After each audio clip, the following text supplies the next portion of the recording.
Hi, it's Brian Glicklick. Today I'm starting a series of videos about Roy Disney and his SaveDisney advocacy in 2003 and 2004. It's a great example of strategic and crisis communications in action. My role in the SaveDisney advocacy was as the developer of the strategy behind the digital initiatives. My team built and operated the SaveDisney website and worked with Roy's team and other outside advisors on all of the messaging on the website. We also worked on the event in Philadelphia that led up to the Disney annual meeting, which resulted in Michael Eisner's repudiation. So we're going to have three videos. The first today is going to talk about events leading up to the initiation of the SaveDisney advocacy. In 2003, it had become clear to Roy Disney that he and Michael Eisner had substantial differences about the direction of the Walt Disney Company. Eisner was running it like a consumer goods brand, in Roy's opinion, always looking to cut costs at the expense of guest experience. Roy believed with all of his heart that the best way for Disney to prosper as an organization and continue the legacy of his uncle, Walt Disney, was to focus first and foremost on guest experience.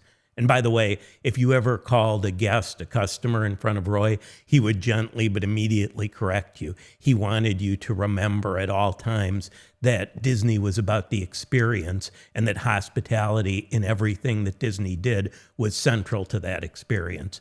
People who came through the parks, went to the movies, went to the retail stores, were guests, not customers. Similarly, employees were not employees, but cast members, to remind them that they have a role in providing magic to the guests at all times. And that's why if you've seen stories about cast members going out of their way to make something magical happen for a guest, it all originates from Roy and his family's belief in the value of experience. So it's late in 2003, and Michael Eisner is cutting costs everywhere. The parks are getting less maintenance. There's trash on the ground. Things are being painted less often. And Roy felt that it was time for a change. He was advocating at the board level very seriously for changes in the way the parks and other Disney brands operated. And Michael Eisner and his team didn't like that at all. Now, let's talk for just a second about how things work at a corporate level. Michael Eisner was both the CEO and the chairman of the board. Publicly traded companies have two different senior management constituencies. The senior management itself, which is made up of the CEO, CFO, and other C-level executives, sometimes a few senior vice presidents as well, and then the board of directors.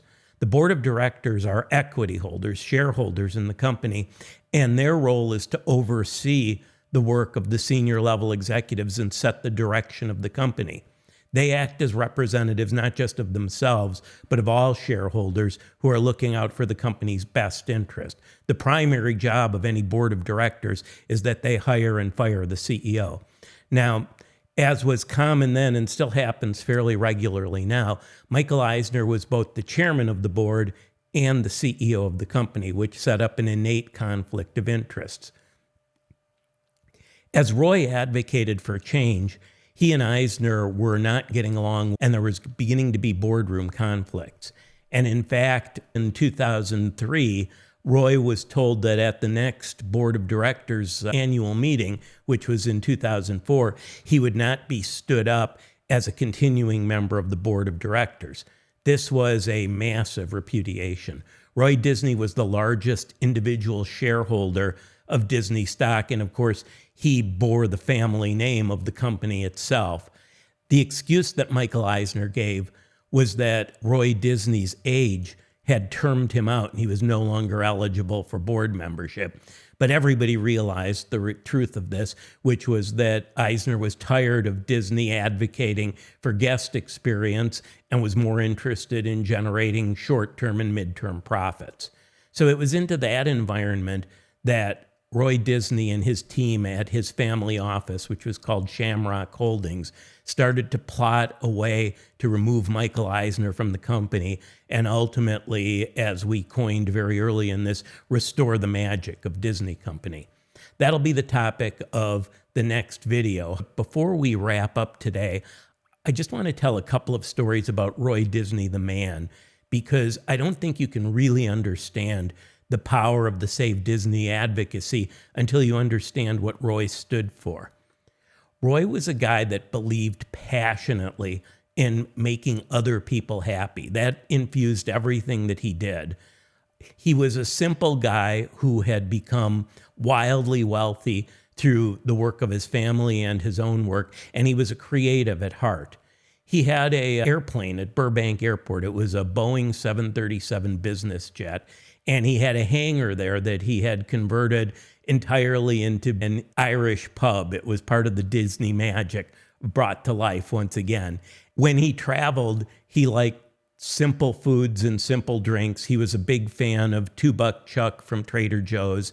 He was a fan of simple local food. When we went to the Disney annual meeting in 2004 in Philadelphia, he asked the pilots to go somewhere before the flight back and get a bag full of cheesesteaks for the flight. So that was what we had on the way back, was cheesesteaks and $2 Chuck served in water glasses, because he liked to keep things simple.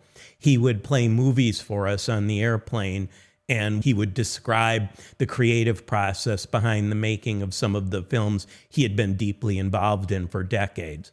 One more story about Roy that I think illustrates the nature of him as a man. On the flight back from the Disney annual meeting from Philadelphia to Burbank, one of the people on the plane with us, one of the advisors, was making flight arrangements to get from Burbank up to the Pacific Northwest because she had an ailing relative.